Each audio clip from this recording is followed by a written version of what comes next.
Assalamualaikum warahmatullahi wabarakatuh. Tonton Fahriza Nora Official. Subscribe, like, share, and comment. Assalamualaikum warahmatullahi wabarakatuh.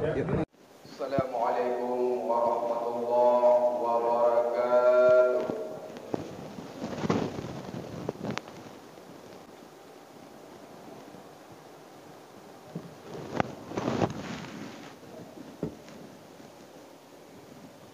Alhamdulillahi rabbil alamin. وبه نستعين على أمور الدنيا والدين. اللهم صل على سيدنا محمد وعلى آله وصحبه أجمعين.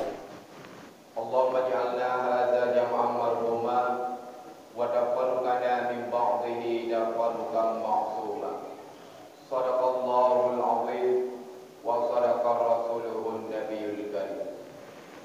Setelah kita memuja dan memuji kepada Allah Subhanahu wa taala dan bersalawat kepada baginda Rasulullah sallallahu alaihi wasallam dan kepada keluarganya dan para sahabat beliau sekalian. Mari yang saya muliakan terutama sekali kepada guru kita bersama Imam besar masjid beserta seluruh pengurusnya yang insyaallah Allah muliakan. Juga yang mulia kepada guru-guru kami dan orang tua kami kaum muslimin, para hamba Allah, sidang jamaah Jumat yang dimuliakan Allah Subhanahu wa taala. Dalam sebuah hadis Rasulullah sallallahu alaihi wasallam bersabda, "Al-jannatu mushtaqatu ila arba'ati nafarin, dalil Quran wa hafizil lisan wa mud'imil ji'an wasaimi fi syahri Ramadan." Dalam hadis ini Rasul menjelaskan yang bahwasanya ada 4 golongan yang dirindukan oleh syurganya Allah. Di antaranya golongan yang pertama yaitu dalil Quran, orang yang senantiasa gemar membaca Al-Quran. Al-Quran merupakan hudan linnas, petunjuk bagi kita manusia, pedoman dalam kehidupan kita. Apabila kita ingin selamat dunia dan akhirat, maka berpedomanlah kepada petunjuk. Tetapi bila mana kita keluar daripada petunjuk, terutama kita akan celaka dunia dan akhirat. Lebih-lebih Al-Quran kita bacakan dalam bulan suci Ramadan, karena Al-Quran diturunkan di dalam bulan Ramadan. Dalam Al-Quran Allah berfirman, "Syahrul Ramadan alladzi unzila fihi al-Quran hudan lin-nasi wa bayyinatin minal huda wal furqan." Bulan Ramadan merupakan bulan diturunkan Al-Quran sebagai pedoman ataupun petunjuk bagi kita manusia dan juga sebagai pembeda. Artinya dalam Al-Quran ada yang dihalalkan dan dibolehkan oleh Allah dan ada juga yang diharamkan oleh Allah. Wa ahalallahu al-bai'a wa harrama riba. Allah menghalalkan jual beli dan mengharamkan riba. Itu semua ada dalam Al-Quran. Maka apabila kita tidak mau membaca Al-Quran lebih-lebih di dalam bulan Ramadan ini, maka kita merupakan orang yang rugi. Sebelah bulan Allah beri kesempatan bagi kita untuk membuangkan waktu pada tempat yang sia-sia. 11 bulan Allah memberikan waktu bagi kita untuk membaca hal-hal yang tidak ada manfaat. 1 bulan Allah berikan kesempatan bagi kita untuk membaca Al-Quran. Tanyakan pada diri kita, mengapa berat bagi kita untuk membaca Al-Quran. 11 bulan Allah beri kesempatan rumah kita sepi dalam bacaan Al-Quran. 1 bulan dalam Ramadan, mari kita ajak keluarga kita untuk membaca Al-Quran. Jangan buat rumah kita seperti kuburan yang tidak pernah dibaca Al-Quran. Karena keutamaan Al-Quran banyak sekali yang Allah berikan. Di antara keutamaan yang terkandung bagi Allah, bagi orang yang mau membaca Al-Quran, di antaranya setiap huruf akan Allah balas dengan balasan yang dilipat gandakan dalam bulan Ramadan. Di bulan-bulan yang lain, 1 huruf kita baca Allah balas dengan 10 kebaikan, tapi dalam Ramadan mencapai sampai 70 kebaikan. Coba bayangkan, alif lam mim itu 3 huruf. Nah, ada baca alif lam tadi semalam, Satu in, satu juz, satu surat, berapa pahala yang kita raih di sisi Allah? Apa alasan kita hari ini berat di dalam membaca Al-Quran? Mari kita introspeksi.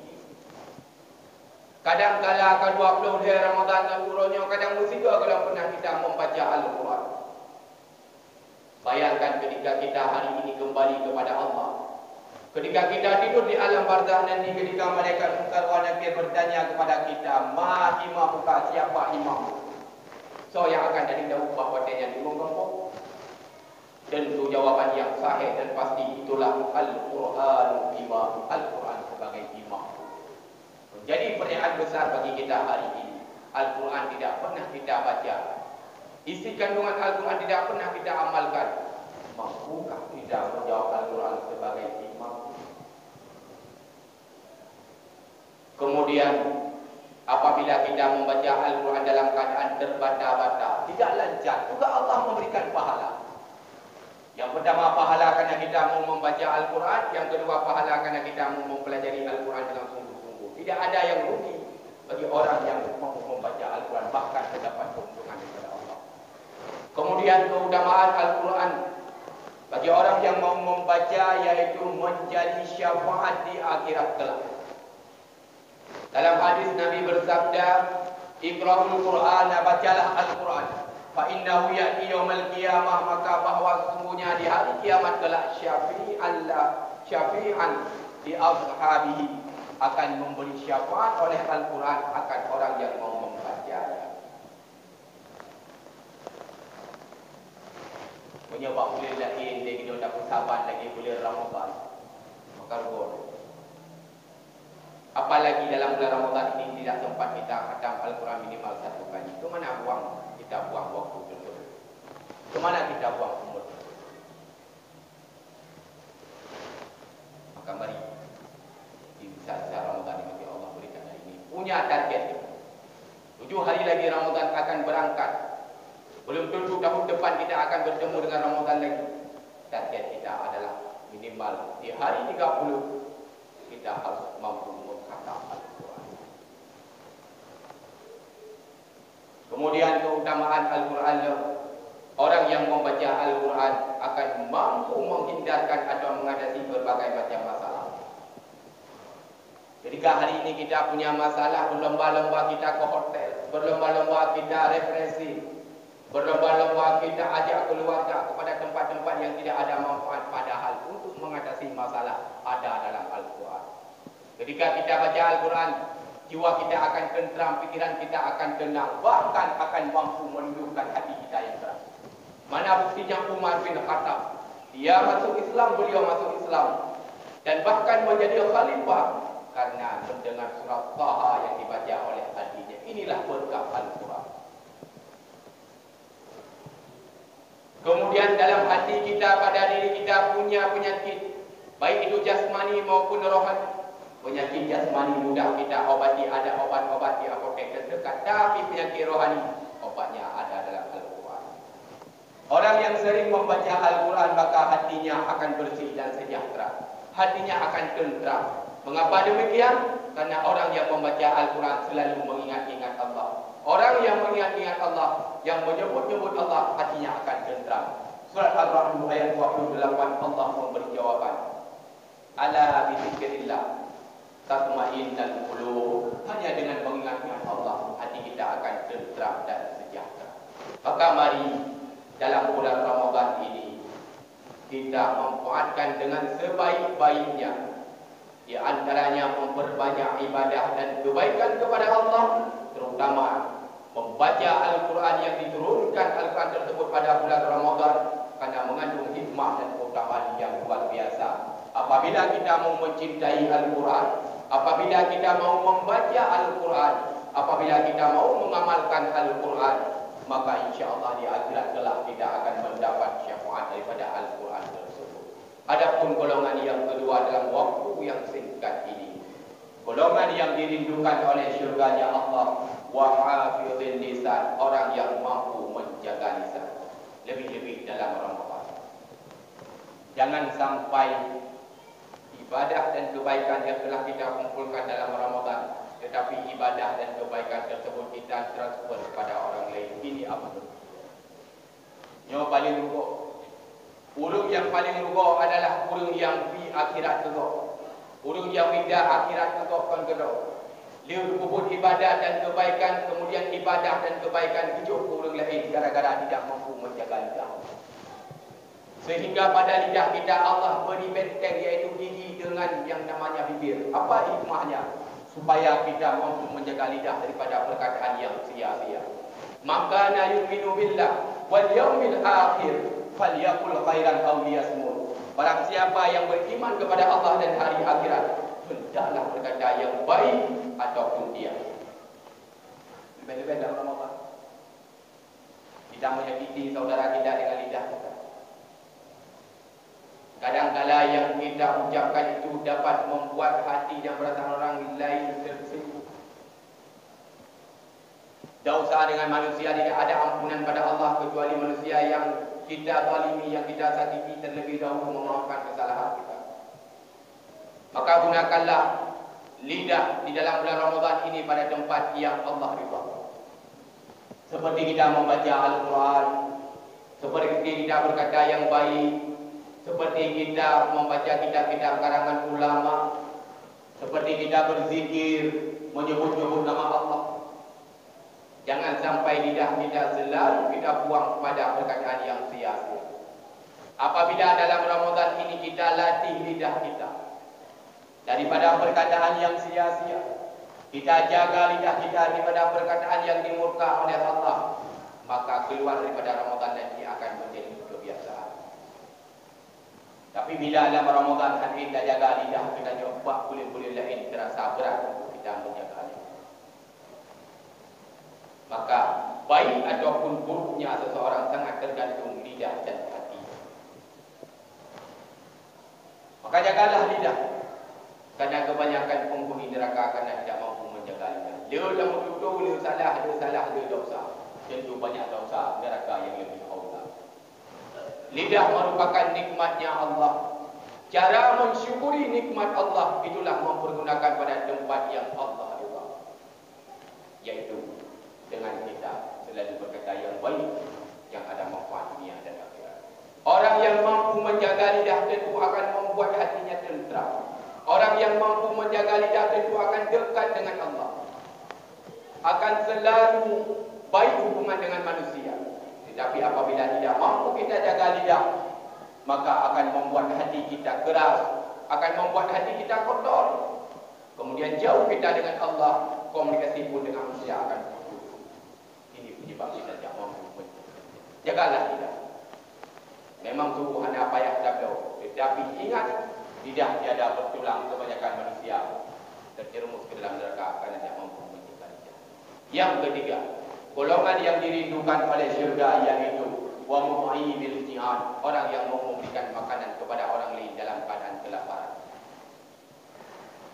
Salah satu ciri-ciri pendusta agama, kata Allah dalam surah Al-Maun, wala yahuddu ala ta'amil miskin, dan tidak mau memberi makanan kepada fakir miskin.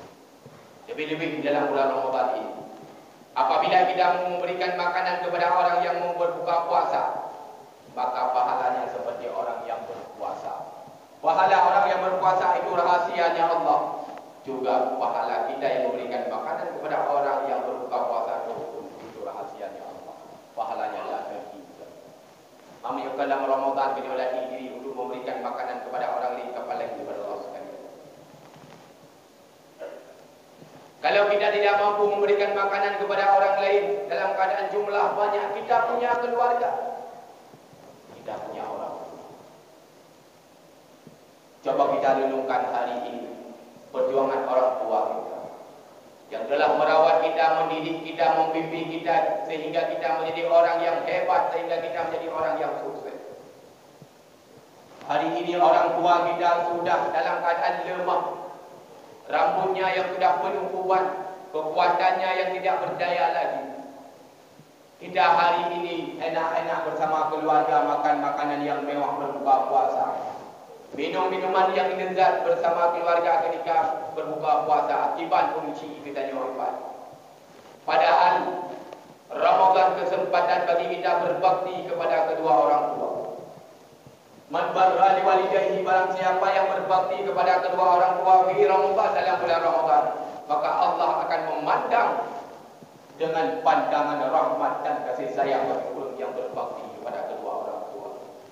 Tapi hari ini kadang-kala ketika kita sudah sukses dan hebat, ketika kita sudah punya keluarga, asyik dan senang makan bersama keluarga, saya minta tempat-tempat yang mewah, dah booking untuk dah buka puasa bersama dengan keluarga. Ibat kunci, kita jangan ibabah putih lepas buka puasa. Adakah kita terbayang bagaimana perjuangan mereka? Mempertaruhkan nyawa antara hidup dengan mati ketika melahirkan kita hari ini. Sebanyak apapun ibadah dan kebaikan yang kita lakukan, walau dalam Ramadan sekalipun, tetapi apabila hati orang tua kita gores, hati orang tua kita sakiti, belum mendapat kemaafan daripada orang tua yang telah kita sakiti, jangan harap syurganya Allah. Al-Qamah merupakan hulu yang paling tiga ibadah dan kebaikan buku Allah. Tetapi ketika bangsa buat Al-Qamah tidak mampu mengucapkan kalimat La ilaha illallah, apa kesalahan Al-Qamah? Padahal Al-Qamah orang yang selalu beribadah dan berbuat kebaikan kepada Allah. Maka bawatannya datanglah sahabat kepada ibunda. Ternyata kesalahan Al-Qamah singkat waktu, singkat cerita, beliau telah lupa kepada orang tua. Ketika dia berumah tangga, tidak lagi menjemput orang tua, sehingga berat mengadakan kalimat La ilaha illallah hingga Al-Qamah mau dibakar di dalam dunia ini. Rasulullah, bayangkan dengan kita, adakah kita berfikir waktu di Ramadan untuk kibat uji? Hidup kita belajar, nanti kita belajar tenaga yang sudah lemah, mata yang sudah rapuh. Hari ini kita sukses, punya uang, punya jabatan, berkat siapa? Urangnya kadang-kadang uji kita sempat ibadah dan kebaikan dilewati karena memikirkan kehidupan kita. Ibadah dan kebaikan sempat beliau tinggalkan karena membimbing kita mencari nafkah buat kita. Beliau dalam keadaan sakit, tetapi seakan-akan beliau kuat. Tenaganya yang sudah lemah seakan-akan kuat demi bahagianya kita. Tapi mentang-mentang kita nyorok kaya dan sudah punya jabatan seperti kacang lupa pada kulitnya. Apalagi kita tidak mau menganggap itu orang tua kita, malu dengan istri kita. Ini patut kita introspeksi. Kita punya orang. Berbaktilah pada kedua orang tua. Dumna tagai yumpeng dabdo bakwan dan risolnya. Dumna tagai peng dabdo mijaluknya. Hansengan untuk dapai perjuangan kedua. Padum tagai yum akhir modal limau kebibet. Tetapi membuat hati bahagia orang tua, disitulah ridhonya Allah. Kemudian bagi kita yang tidak lagi punya orang tua, kesempatan dalam Ramadan adalah memperbanyak doa. Doa yang kita lantunkan dalam Ramadan Allah ijabahkan. Kemudian kita hari ini punya harta, berkat jasa dan perjuangan mereka, infakkanlah harta tersebut pada tempat-tempat yang diridha oleh Allah. Walau sedikit sekalipun, tapi dengan istiqamah Allah akan lebih mencintai ibadah dan kebaikan yang istiqamah. Bila boleh lain, 3 tahun sedekah Allah balas dengan 10 kebaikan dalam Ramadan sampai 700 kali lipat. Punya dalam Ramadan dan berlomba-lomba sedekah majlis Ramadan. Sedekah dalam Ramadan. Apalagi di masjid kita ada pengajian. Apalagi di masjid kita ada yang namanya tausiah dan lain sebagainya, ikuti. Man hadara majlis ilmi fi Ramadan, barang siapa yang hadir pada majlis ilmu pada bulan Ramadan, kata Allah, Allah akan menulis bagi orang yang mau mencari ilmu agama dalam bulan Ramadan, bikulli qadamin ibadatin sanah, tiap-tiap satu langkah seumpama seperti ibadah 1 tahun. Coba bayangkan. Maka berkata Nabi Lau ta'lamu ummati, jika umatku mengetahui ma fi Ramadan, keutamaan yang terkandung dalam Ramadan, la tamanna man takuna sanah kullaha Ramadan, sungguh umatku akan mencita-citakan untuk supaya Ramadan 1 tahun penuh. Yang kalau pahala tadi baru pahala aja 1 langkah, ibarat setahun kita ibadah dari rumah ke Bandung 4 langkah. Maka mari dalam Ramadan ini kesempatan bagi kita untuk berbakti kepada kedua orang tua kita sebelum orang tua kita dipanggil oleh Allah. Ketika mereka sudah dipanggil oleh Allah, baru kita merasa kehilangan. Kemudian golongan yang terakhir, golongan yang dirindukan oleh surga Allah, yaitu wasaimi fi syahri Ramadan, orang yang berpuasa di dalam bulan Ramadan. Apa hikmahnya bagi kita yang berpuasa? Di antaranya dapat mengendalikan hawa nafsu kita. Nafsu kita akan lemah ketika kita dalam keadaan berpuasa. Nafsu kita tidak kuat ketika dalam keadaan kita lapar dan dahaga. Tetapi ibadah puasa kita baru ada nilai sempurna si Allah ketika kita berpuasa dengan lengkap rukun dan syarat, dan menjaga hal-hal yang membatalkan puasa dan hal-hal yang membatalkan pahala puasa. Kam min saimin wahidan, betapa banyak umatku berpuasa laisa lahu min siyami, tetapi tidak mendapat apa-apa daripada puasanya, artinya tidak ada pahala. Illal jum' wal 'atashu, yang mereka dapatkan adalah rasa lapar dan dahaga. Ada 5 perkara yang dapat membatalkan pahala puasa. Di antaranya yang pertama ghibah, baik itu melalui tulisan maupun perkataan. Yang kedua berdusta, baik itu berdusta melalui perbuatan, perkataan ataupun tulisan. Yang ketiga bersumpah palsu. Kemudian yang ketiga an-namimah, mengadu domba. Yang keempat bersumpah palsu, dan yang kelima memandang dengan syahwat. Mata yang Allah berikan kepada kita hari ini nikmat Allah, pergunakanlah mata tersebut pada tempat yang Allah berikan. Apabila 5 perkara tersebut yang dapat membatalkan pahala puasa mampu kita jaga, mampu kita pelihara selama kita menunaikan ibadah Ramadan, maka puasa kita akan mendapat nilai sempurna di sisi Allah Subhanahu wa taala, dan akan menjadi hamba-Nya Allah ketika keluar Ramadan nanti, menjadi hamba-hamba yang bertakwa. Maka mari di saat-saat Ramadan kita perbanyak kuantitas dan kualitas ibadah dan kebaikan kita, karena setiap ibadah dan kebaikan yang kita lakukan di dalam bulan Ramadan ini akan Allah balas melipat ganda melebihi daripada ibadah dan kebaikan yang kita lakukan pada bulan-bulan yang lain. Mudah-mudahan kita semua menjadi hamba-hamba-Nya Allah yang mampu mengamalkan 4 perkara tersebut sebagaimana dijelaskan oleh baginda Rasulullah SAW. Di antaranya yang pertama selalu gemar membaca Al-Quran, yang kedua selalu menjaga lisan, yang ketiga selalu memberikan makanan kepada orang lain dalam keadaan kelaparan, dan yang keempat berpuasa di dalam bulan suci Ramadan. Apabila 4 perkara tersebut mampu kita amalkan dalam kehidupan kita sehari-hari, khususnya dalam bulan Ramadan ini, umumnya pada bulan-bulan yang lain, insya-Allah kita semua akan menjadi hamba-hamba-Nya Allah yang selalu dirindukan oleh syurga-Nya Allah beserta kenikmatannya, sebagaimana harapan dan dapat kita bersama. Amin ya rabbal alamin. Demikianlah barangkali yang dapat saya sampaikan dalam waktu yang singkat ini. Mudah-mudahan menjadi renungan, pelajaran serta ilmu tambahan bagi kita bersama. Terima kasih atas segala perhatian. Mohon maaf atas segala kesilapan, kejanggalan dan serba kekurangan lainnya. Alhamdulillahi rabbil alamin. Allahumma salli ala sayyidina Muhammad wa ala alihi wa sahbihi ajma'in. Ayyuhan nas ittaqullaha haqqa tuqatih wa la tamutunna illa wa antum muslimun. Bismillahirrahmanirrahim.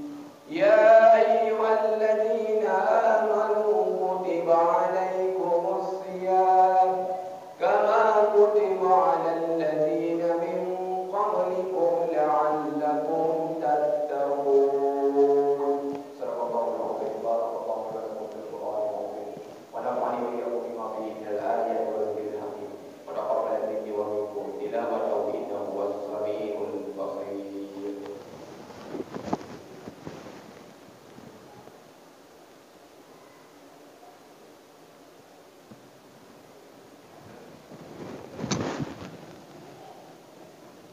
Walhamdulillahi Rabbil Alamin.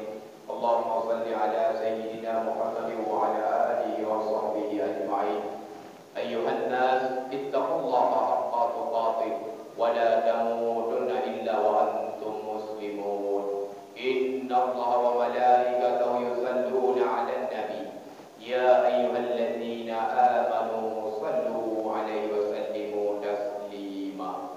Allahumma ighfir lana wa li jami'il muslimina wal muslimat wal mu'minina wal mu'minat al-ahya'i minhum wal amwat bi rahmatika ya arhamar rahimin.